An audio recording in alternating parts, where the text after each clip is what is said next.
गरीब साध साध सब नेक हैं, आप अपनी ठोरे। जो सतलोक ले जावेंगे वो साधु कोई और।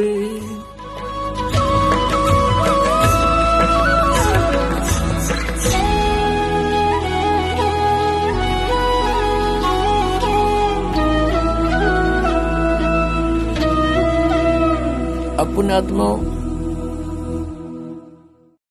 श्री शिवदयाल जी को कोई ज्ञान नहीं था। कबीर परमेश्वर जी का ज्ञान चुरा के और ये स्वयंभू संत बन गए। इनका कोई गुरु नहीं था। श्री शिवदयाल जी का आगरा पन्नी गली के अंदर ये रहते थे। इनके घर पर श्री तुलसी साहेब जी हाथरस वाले एक संत थे, वो भी स्वयंभू संत थे। और उन्होंने भी कबीर परमेश्वर की वाणी को पढ़ा था। कबीर परमात्मा की वाणी को पढ़कर उससे अपना अनुभव साथ में मिक्स करके अपनी पुस्तक अपने सतर के ज्ञान की पुस्तक बना दी उसने, घट रामायण। उसने पूर्ण रूप से परमात्मा को निराकार सिद्ध किया है और परमात्मा का प्रकाश ही प्रकाश है। सचखंड के अंदर परमात्मा है नहीं, वह आत्मा जाकर के ऐसे लीन हो जाती जैसे बूंद समुद्र में। और यही ज्ञान इस राधा स्वामी पंथ वालों के पास है। तो उसने एक और कंसेप्ट क्लियर कर रखा है। घट रामायण भाग 1 में 27 पृष्ठ पे श्री तुलसीदास हाथरस वाले ने कि पांचों नाम काल के जानो। जो पांचों का नाम इस राधा स्वामी पंथ में प्रदान किए जाते हैं श्रद्धालुओं को, श्री तुलसीदास हाथरस वाले ने कहा है ये पांचों नाम काल के हैं।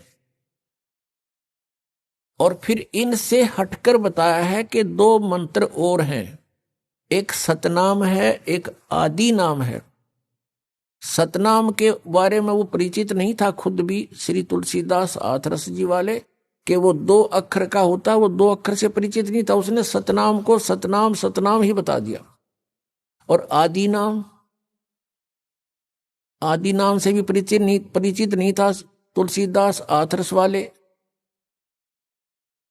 तो श्री शिवदयाल जी ने वही ज्ञान वहां से सुनाया और फिर अपना हठ योग करके कई वर्षों तक 15-16 वर्षों तक कोठे में कोठा यानी बंद कमरे के पीछे कमरा, उसमें बैठ के हठ योग किया। उसको कहते हैं इसको सुरत शब्द अभ्यास किया। इनकी बुद्धि देखो।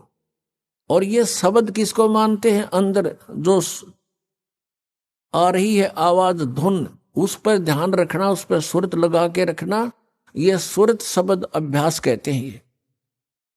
ये सुरत शब्द अभ्यास ये नहीं है। सुरत शब्द अभ्यास ये है जो गुरुजी ने मंत्र दिया उसका जाप करते समय उस पर सुरत रखे, मैं क्या बोल रहा हूं, क्या जाप कर रहा हूं, इसकी प्रैक्टिस करना, ये सुरत शब्द अभ्यास है। और ये हठ योग को सुरत शब्द अभ्यास बताते हैं। ये किसी भी संत मत में नहीं किया किसी ने। किसी भी महापुरुष का उदाहरण देख लो आप। आदरणीय गरीबदास साहिब जी को स्वयं परमेश्वर सतपुरख आकर मिले थे, कबीर परमेश्वर जी, सन 1727 में। उस समय गरीबदास साहिब जी गांव छुड़ानी, जिला दद्दर, हरियाणा वाले 10 वर्ष के थे। खेतों में गौवें चरा रहे थे अन्य पालियों के साथ। तो वहां से परमात्मा सतपुरुष सतलोक में लेकर गए उनको कबीर परमेश्वर जी, और सभी ब्रह्मांडों से परिचित कराया। सभी ब्रह्मा विष्णु महेश की सतीथि से परिचित कराया। सतलोक में जाकर परमात्मा को देखा। एक तेजों में शरीर में करोड़, एक रोम को में करोड़ सूर्य मिला दे, करोड़ चंद्रमा, इतने शरीर की शोभा है उस परमात्मा की, वो उससे भी अधिक शोभा है एक रोमकूप की। यानी साकार है, नर आकार है, सिंहासन पर विराजमान है। और परमेश्वर कबीर जी ने अपने दूसरे रूप में, जो यहाँ साधु संत रूप में आए हुए थे, उस रूप में जाकर के चंवर किया।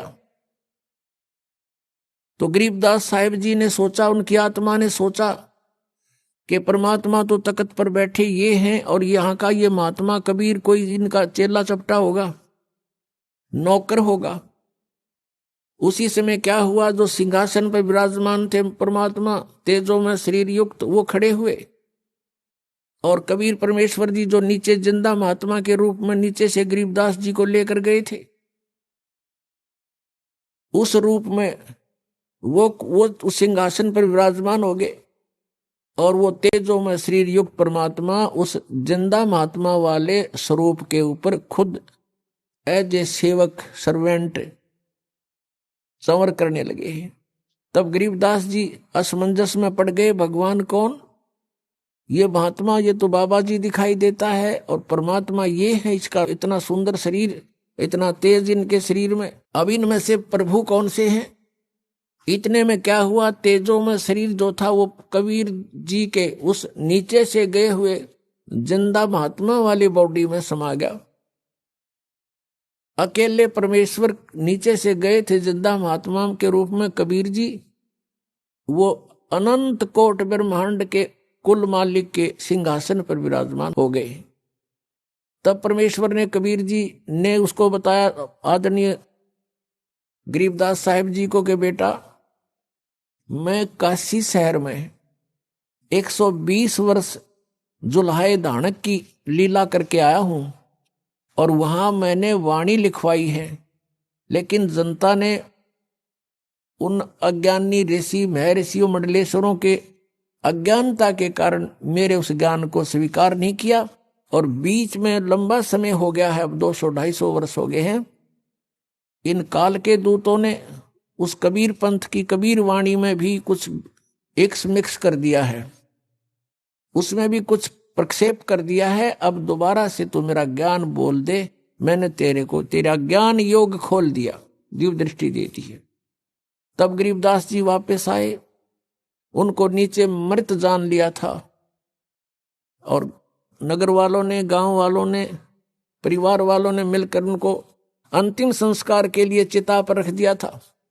उसी समय परमेश्वर कबीर जी ने वो आत्मा वापस उस बॉडी में भेज दिया और एकदम गरीबदास जी खड़े हो गए। उसके बाद उन्होंने जो जनसाधारण लैंग्वेज बोलते थे वह छोड़ दी, जो साधारण लैंग्वेज वहां के अपने क्षेत्र की, और परमेश्वर के द्वारा फीड किया हुआ ज्ञान बोलना शुरू कर दिया चौपाई और दोहों के माध्यम से। हम सुल्तानी नानक तारे दादू को उपदेश दिया, जात जुलाहा भेद न पाया ये काशी माहे कबीर हुआ। अब उन्होंने आकर बताया कि जो बनारस में काशी में जो कबीर साहब थे, जो जुल्हाए रूप में, ये पूर्ण परमात्मा है, परम अक्षर ब्रह्म है, सतलोक में शरीर है, मनुष्य सदृश इनका शरीर है और मैं आंखों देख कर आया हूं।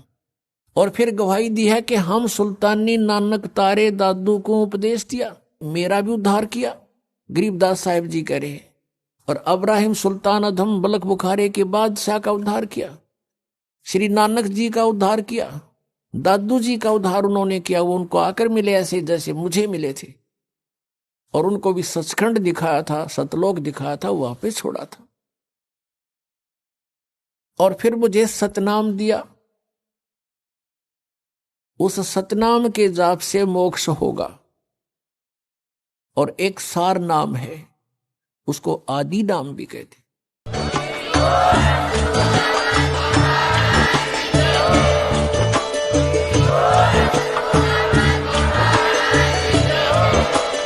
आप सुन रहे थे जगत गुरु तत्वदर्शी संत रामपाल जी महाराज जी के मंगल प्रवचन। अधिक जानकारी के लिए विजिट कीजिए हमारी वेबसाइट www.jagatgururampalji.org। संत रामपाल जी महाराज जी के शुभ आशीर्वाद से पूरे विश्व भर में 500 से भी ज्यादा नाम दीक्षा केंद्र हैं, जिन पर संत रामपाल जी महाराज जी द्वारा ऑनलाइन निशुल्क नाम दीक्षा दी जा रही है। अपने नजदीकी नाम दीक्षा केंद्र का पता करने के लिए संपर्क करें 8222880541।